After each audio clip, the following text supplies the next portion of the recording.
if you haven't heard of Manor Lords right now, this is a game that you really need to pay very, very, very close attention to. Now, why do I say that? In a way, it's an RTS game, which is of real-time strategy.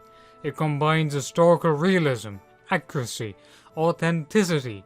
It combines a lot of great things into a really good package that you can see here. Think of it like Age of Empires, where you build buildings, you build your barracks, you build your stables, you build all the buildings that you need to gather resources, sell in the market, obviously, and then recruit troops that you need in order to expand and build your own kingdom. But of course, you're building cities. And not only cities, you're starting from small villages and you get to fight in these really epic scale battles. Manor Lords, in one way, is much more exciting. It combines that 2D, 3D look that, let's say if you played a game of Age of Empires, and you always wanted to zoom into the buildings, and you wanted to look at all the individual things that were going on. You really couldn't. What does Manor Lords allow you to do? It allows you to zoom into the city. That's what it initially does. It allows you to see how your kingdom grows. In a way, it reminds me of those older games, like, for example, the great RTS Warcraft game, or if you're going to be talking about the Battle for Middle-earth. When I am merely comparing them, I am merely comparing it in terms of some similar mechanic, where it follows the structure of what RTS titles are supposed to be. And here's the thing, you have a lot of historical ambience, there's always weather changing, towns can rise and fall to war, disease or famine, there's lots of trade routes, and within those trade routes are your merchants. And that's perhaps the only way of generating wealth throughout the game. But the other thing is you have full freedom of placement and rotation. Now think about this.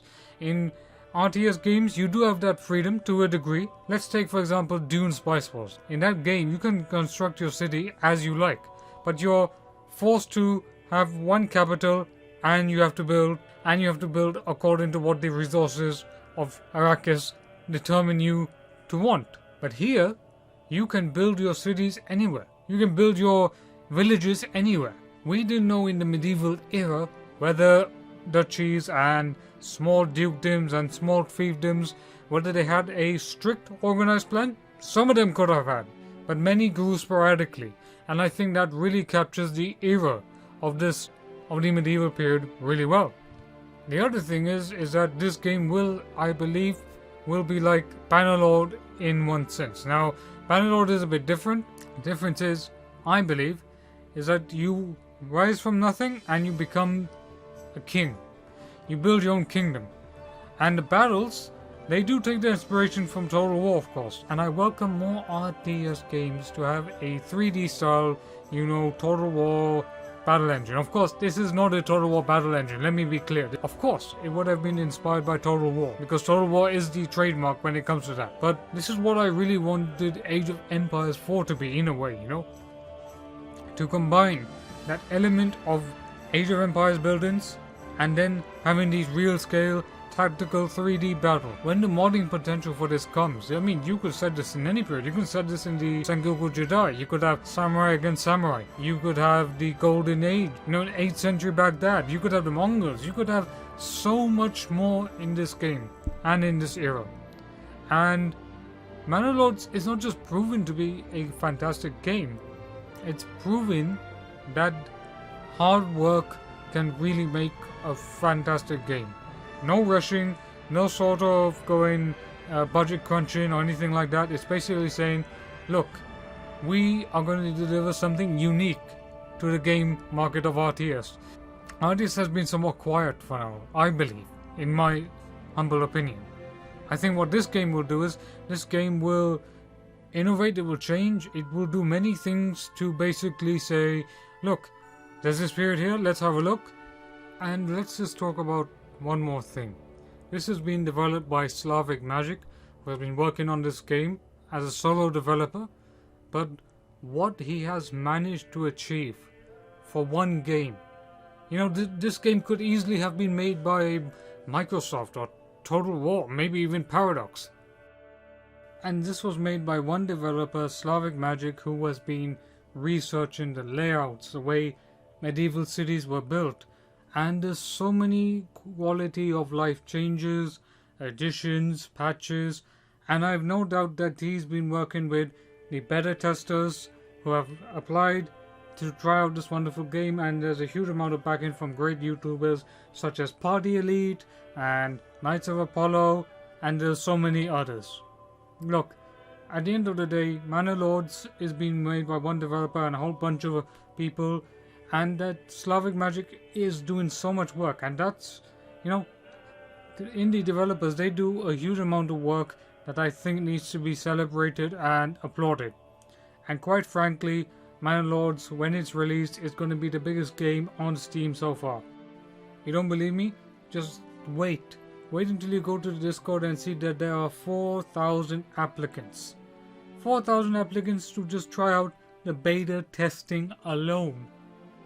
And if it's merely just 4,000, just imagine what the numbers will be when it goes into early access. And when it's displayed on the Steam page, I think it will be a glorious moment. Look, at the end of the day, I think it's going to be fantastic for the RTS genre. It's going to bring some fresh blood. It's going to bring some new innovativeness perhaps. There may be more games. The only thing that I would like is if the game is set in different time periods. Like say for example Sengoku Jedi, 8th century Baghdad. Now the Crusades, I know I'm repeating myself here, but the absolute potential for modding is absolutely fantastic, and I cannot wait to see what this game is going to bring to the table. So if you're on Steam, if you're on GOG, then you need to go and wishlist this game now. Who knows, perhaps this game might come on Xbox Game Pass one day, by a miracle perhaps. There is so much features. For example, I was just skimming through the entire complex mechanics that are added into this game, where your cities are laid out, how you have to please your citizens, how you can even have vegetable patches in the backyards of your homes. It's a bit like the Warhammer aesthetic in a way, but it's also inspired by 13th century Franconia.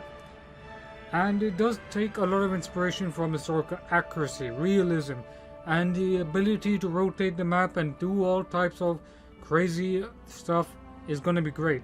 My suggestion would be is that if they can add a cinematic camera mode or a photo mode, so that it will be easier for YouTubers to perhaps create cinematics or allow more photography, etc.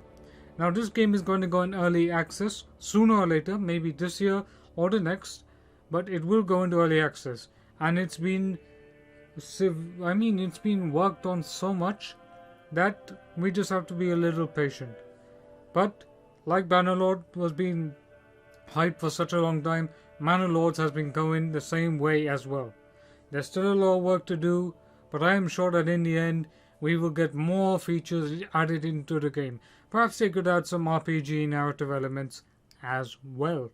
I think that would be absolutely fantastic. Some RPG mechanics, some role-playing mechanics, maybe some quests, some narrative, done by other developers, done by other modders perhaps, done by other developers, who knows. I just want to see more and more and more great stuff being added into this game. I think it's going to be great. So don't forget to leave a like, share, comment and subscribe. I will see you in the next video.